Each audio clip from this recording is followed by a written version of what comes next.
अस्सलाम वालेकुम, welcome to my channel एमन वॉइस। और तमाम वीडियोस और अपडेट्स के लिए एमन वॉइस को सब्सक्राइब करके बेल नोटिफिकेशन को ऑन कर दें। तो आज मैं आपको एक बहुत ही मशहूर पुरस्कार पार्क की कहानी सुनाने वाली हूँ। तो आइए सुनते हैं। ये हमारे पुराने मोहल्ले के एक पार्क की कहानी है जो आज से 10 साल पहले तक पुरस्कार कहानियों की वजह से मशहूर है। मेरा बचपन इसी जगह गुजरा है, तो मैं शायद ही कोई वहाँ रहने वाला ऐसा बंदा नहीं मिला जिसके मुंह से मैंने पार्क से रिलेटेड कोई कहानी ना सुनी हो। आज से तकरीबन 13 साल पुरानी बात है जब हम इस मोहल्ले में शिफ्ट हुए थे।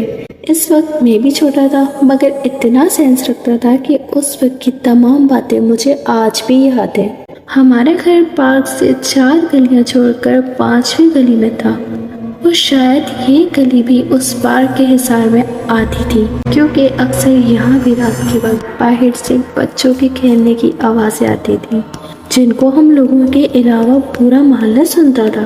अक्सर कभी रात के वक्त पार्क के पास गुजरते वक्त काफ़ी पैरानॉर्मल एक्टिविटीज महसूस होती थी। ये पार्क मोहल्ले के बीच में था, यानी इतनी रौनक के बावजूद भी यहाँ बेनूरी और नौसस्ती महसूस होती थी।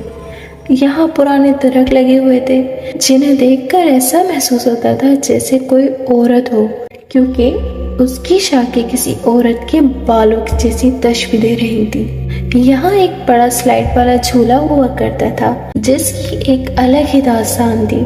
कुछ लोग इसके बारे में ये कहते थे कि इसके नीचे 2 बच्चों की कब्र मौजूद है। कुछ लोगों से ये भी सुना है कि एक मशहूर पॉलिटिक्स के दौर में किसी MNA ने कब्रिस्तान को दबाकर यहाँ पार्क बनाया था। अब खुदा जाने इन बातों में से हक सच कौन सी बात है। एक रोज हमारे पड़ोस वाले अंकल रात के वक्त 2 नंबर नाम के इलाके से आ रहे थे। ये 2007 की बकरीद ईद के बाद की बात है। वो अपने किसी दोस्त की तरफ गए हुए थे, जहाँ से वापस आते उन्हें 2 बज गए थे।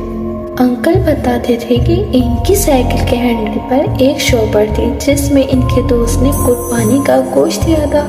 जब वो पार्क के पास पहुंचे तो उन्होंने पार्क की स्ट्रीट लाइट में 2 बच्चे खेलते देखे।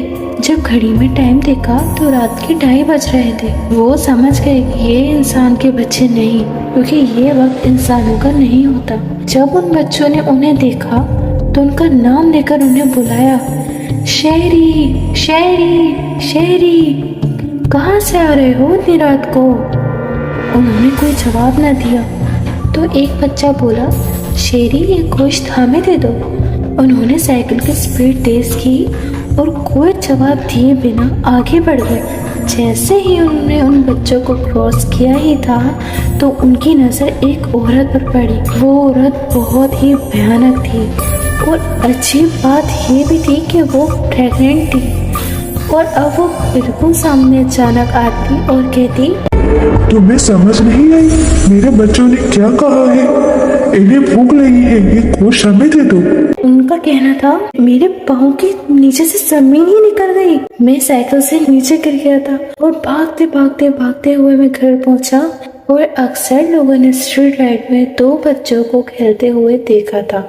तो वो यकीनन किसी खलाई मखलूक के बच्चे थे, क्योंकि ये वक्त इंसानों का नहीं होता। जिन्होंने अभी तक हमारे चैनल को सब्सक्राइब नहीं किया, काइंडली वो हमारे चैनल को सब्सक्राइब करके बेल नोटिफिकेशन को ऑन कर दें।